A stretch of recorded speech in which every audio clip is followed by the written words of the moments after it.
Bien-aimés dans le Seigneur, maintenant c'est la troisième partie. Je suis venu pour donner la troisième partie. Souvenez-vous, la première partie, nous voyons comment on a fait le choix de Saül. La deuxième partie, on a fait l'onction de Saül. Et ce qui est arrivé dans la vie de Saül après l'onction.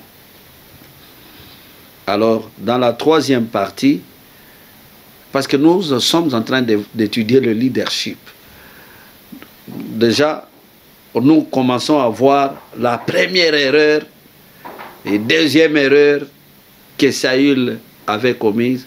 Et ça, je vais interpeller les pasteurs. Je vais interpeller les pasteurs. Alors, nous sommes toujours dans le chapitre 10. Quand le prophète a dit, vous allez rencontrer deux personnes qui vont vous annoncer que les années s'étaient retrouvées. 3 personnes, ils vont vous donner 2 pains. Et puis, le groupe des prophètes. Au verset 8, écoutez ce que le prophète a dit. Suivez-moi bien attentivement. Au verset 8, puis tu descendras avant moi à Gilgal, et voici, je descendrai vers toi pour offrir des holocaustes et des sacrifices d'action de grâce. Tu attendras 7 jours jusqu'à ce que j'arrive auprès de toi et que je te dise ce que tu dois faire. Et que je te dise ce que tu dois faire. C'est-à-dire, ici, le prophète dit, après avoir fait ces rencontres que je viens de te dire, la chose que tu vas faire maintenant, c'est aller à la montagne qu'on appelle Gilgal. À cette montagne, qu'est-ce que tu vas faire là-bas? Tu vas m'attendre là-bas pendant 7 jours. Tu vas m'attendre. Et moi, je viendrai maintenant, je viendrai te suivre là-bas pour donner l'holocauste, donc le sacrifice où on prend l'animal, on le brûle tout entier pour Dieu. Et puis on va faire aussi le sacrifice de la paix. Parce que la mission de Saül, n'oubliez pas, Dieu a déjà établi, c'est pour délivrer Israël de la main des Philistins. Parce qu'ils étaient sous la domination des Philistins, ils étaient envahis des Philistins. Alors, je vais sauter, aller dans le chapitre 13, parce que dans le chapitre 11, 12, ici, on est en train de présenter maintenant le roi au peuple. Voilà le roi que vous avez demandé, voilà tout ça et tout ça.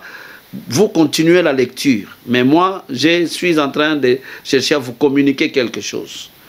Alors, nous sommes au chapitre 13, à partir du 13e verset. Qu'est-ce qui arrive? Jonathan, le fils de Saül, avait, d'autres versions bibliques disent que non, il avait tué un gouverneur philistin. Les autres disent qu'il avait, renversé un monument qui avait énervé finalement, qui avait énervé les Philistins, et les Philistins se sont rangés en bataille pour aller attaquer Israël. Et pendant ce temps, Saül est à la montagne. Maintenant, écoutez ce qui arrive à la montagne. On est au chapitre 13. J'ai lu le 13e verset.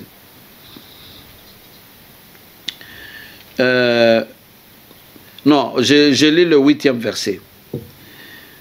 Il attendit 7 jours, selon le terme fixé par Samuel, mais Samuel n'arrivait pas à Gilgal.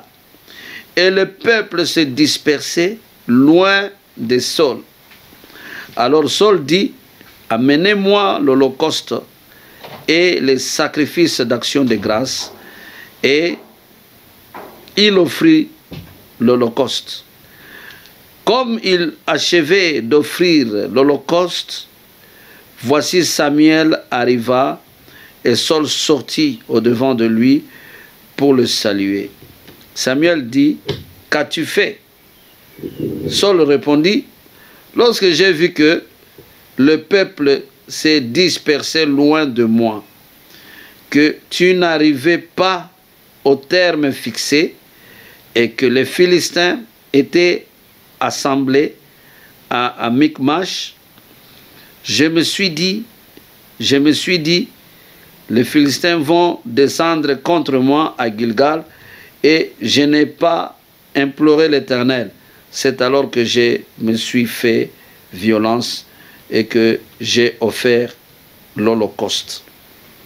Verset 13, écoutez-moi bien. Samuel dit à Saul, tu as agi en insensé. Tu n'as pas observé le commandement que l'Éternel, ton Dieu, t'avait donné.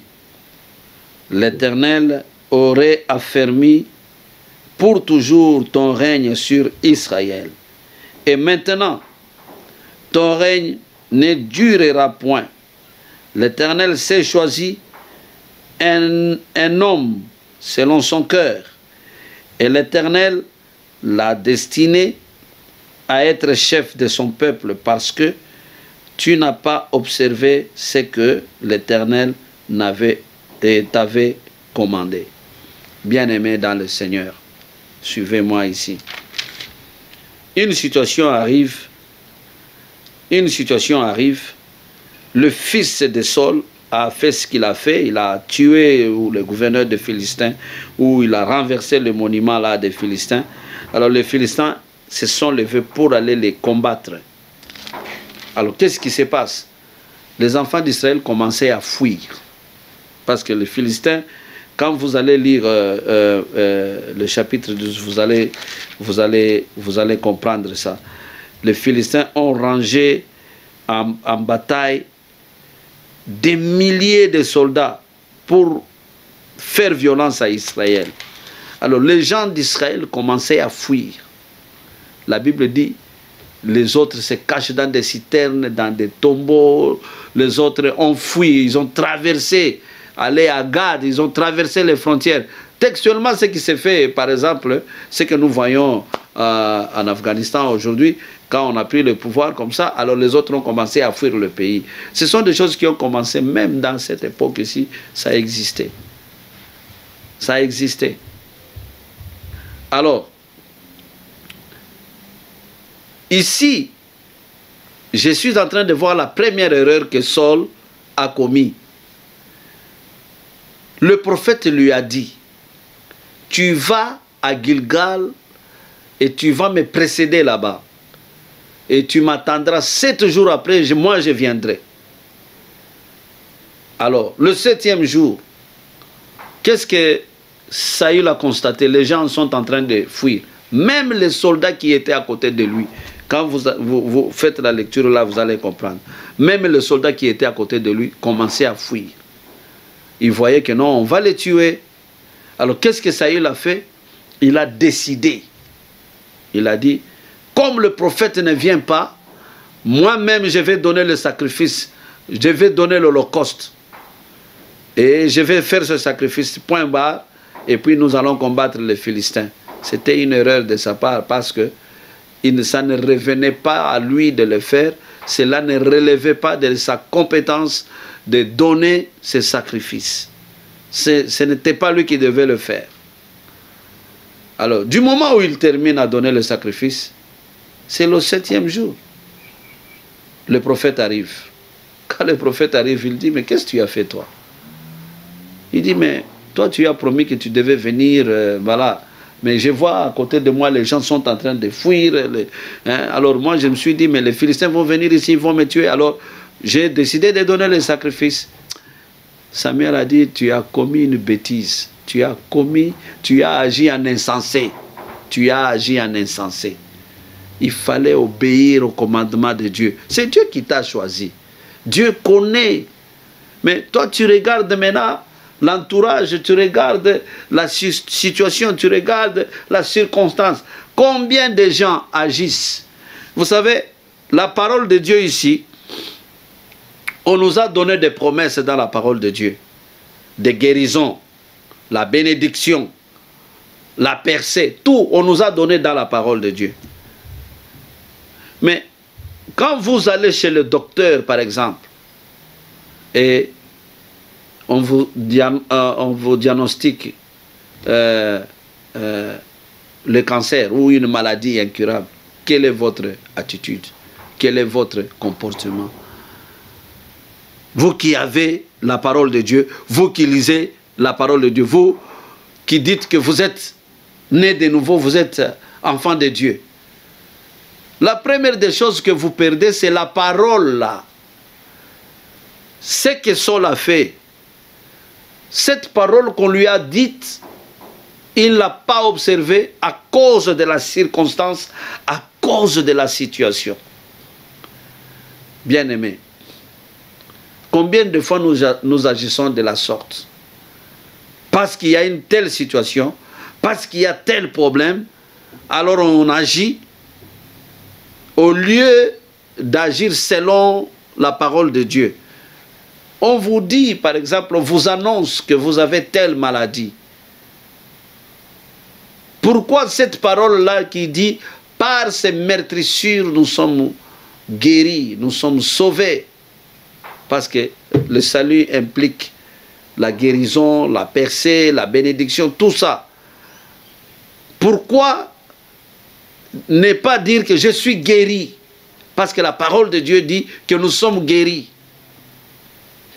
Directement, nous mettons de côté, nous commençons à pleurer, nous commençons à préparer la mort, nous commençons à préparer, on commence à faire le testament et toutes ces choses-là. Je ne dis pas que faire le testament c'est mauvais, parce que vous le voulez ou pas, un jour vous allez mourir. Mais ici, il y a des gens parfois qui meurent avant l'âge, avant le temps. Pourquoi? Parce que vous manquez la parole. La parole de Dieu même dit « Mon peuple périt par faute de connaissance ». Au lieu de regarder à la parole, au lieu de regarder à Dieu, vous vous regardez à la circonstance.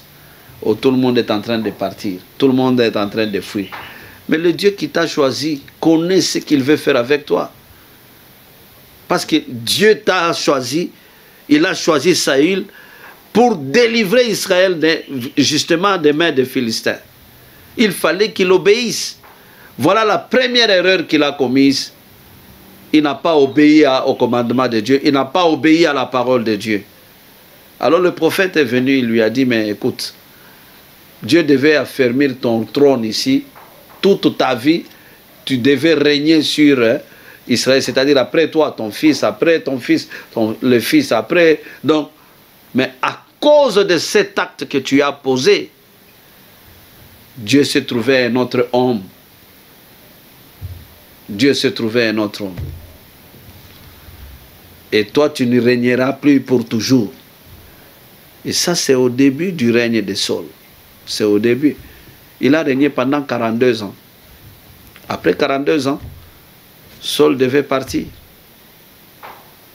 Saul devait partir. C'est là que nous entrons maintenant dans le vif. Là, vous allez voir maintenant l'attitude de Saul. Parce que ici, nous sommes en train d'observer la vie de Saul et David. C'est ici que nous allons voir maintenant David survenir. Alors, après un temps, Saul commis la deuxième erreur. Ouvrez le chapitre 15. Nous lisons du verset 10, à partir du verset 10. L'Éternel adressa la parole à Samuel et lui dit: je me repens d'avoir établi Saul pour roi, car il s'est détourné de moi et il n'observe point mes paroles. Samuel fut irrité et il cria à l'Éternel toute la nuit. Il s'éleva de bon matin pour aller au-devant de Saul, et on vint lui dire: Saul est allé à Carmel, et voici, il s'est érigé un monument, puis il s'en est retourné en passant plus loin, et il est descendu à Gilgal. Samuel se rendit auprès de Saul, et Saul lui dit: sois béni de l'Éternel. J'ai observé la parole de l'Éternel. Samuel dit: qu'est-ce que donc que ce bêlement de brebis qui me parvient à mes oreilles, et ce mugissement de bœufs que j'entends. Saul répondit, ils les ont amenés de chez les Amalécites, parce que le peuple a épargné les meilleures brebis et les meilleurs bœufs afin de les sacrifier à l'Éternel ton Dieu, et le reste nous l'avons dévoué par interdit. Samuel dit à Saul, arrête, et je te déclare ce que l'Éternel m'a dit cette nuit. Et Saul lui dit, parle. Samuel dit, lorsque tu étais petit à tes yeux, n'étais-tu pas devenu le chef des tribus d'Israël?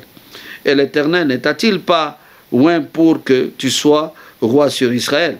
L'Éternel t'avait fait partir en disant, va et dévoue par interdit ces pécheurs, les Amalécites, tu leur feras la guerre jusqu'à ce que tu les aies exterminés. Pourquoi n'as-tu pas écouté la voix de l'Éternel? Pourquoi t'es-tu jeté sur le butin et as-tu fait ce qui est mal aux yeux de l'Éternel? Saul répondit, j'ai bien écouté la voix de l'Éternel et j'ai suivi le chemin par lequel m'envoyait l'Éternel. J'ai amené Agag, roi d'Amélec, et j'ai dévoué par interdit les Amalécites.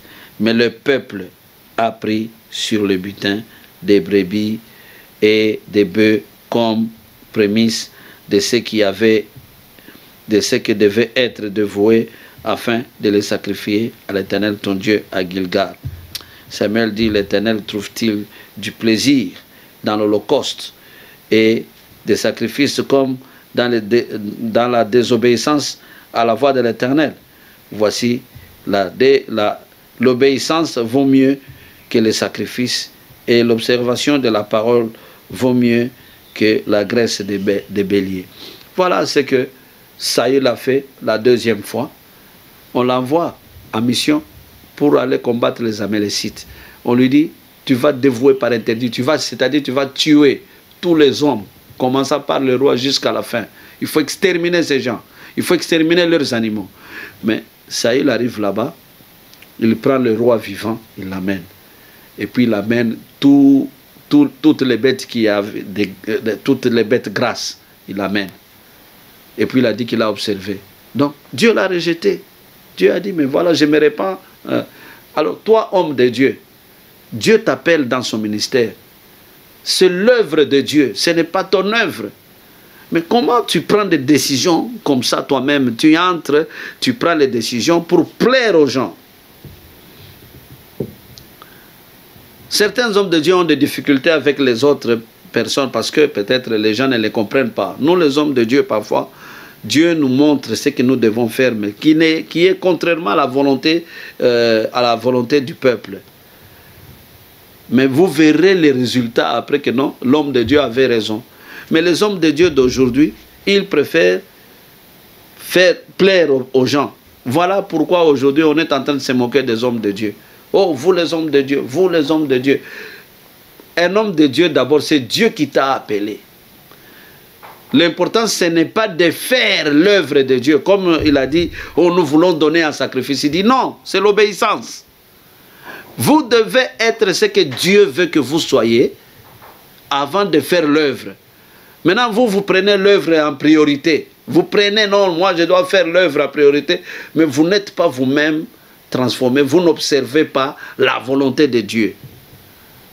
Mais vous êtes diacre, vous êtes pasteur, vous êtes apôtre, vous êtes prophète, vous êtes pasteur, vous êtes, je ne sais pas, berger, tous les noms là qu'on vous donne, bishop, vous avez tous ces noms-là. Au lieu de faire la volonté de celui qui vous a établi, au lieu de faire la volonté de celui qui vous a appelé, vous faites la volonté des hommes pour plaire aux hommes. Bien-aimés dans le Seigneur. Voilà comment il était rejeté. Et dans la partie qui vient, nous allons voir maintenant David qui va paraître. Parce que Dieu a choisi David, il l'a choisi. Il l'a choisi comme celui qui devait succéder à Saul. Et Saul savait. Saul savait. Maintenant, nous allons comparer la marche de David et nous allons comparer la marche. Donc, le problème que Saül avait, c'est de regarder beaucoup plus aux situations que à Dieu qui vous a appelé. Vous êtes enfant de Dieu. Ne regardez pas à la situation, même si la situation est grande, est terrible, je ne sais pas comment on vous décrit. Ayez le regard vers Dieu, confiance en Dieu. C'est Dieu qui va vous sauver. C'est Dieu qui va vous donner la délivrance. Ce n'est pas votre inquiétude qui va vous aider. Ce n'est pas votre savoir-faire qui va vous aider. C'est Dieu qui va vous aider. Donc, l'erreur que Saül avait, c'est de regarder aux hommes, de regarder aux circonstances. Voilà le problème. Voilà la situation. Alors je me pose des questions. Vous me suivez là, vous me regardez. Est-ce que vous suivez la volonté de Dieu? Est-ce que vous faites la volonté de Dieu? Vous êtes pasteur. Est-ce que vous faites la volonté de Dieu qui vous a appelé dans le ministère? Vous agissez maintenant, vous êtes patron de vous-même. Vous êtes pasteur. Vous dites tout ce que vous voulez, vous faites tout ce que vous voulez. Mais attention. C'est ça mon interpellation dans cette troisième partie. Que Dieu vous bénisse.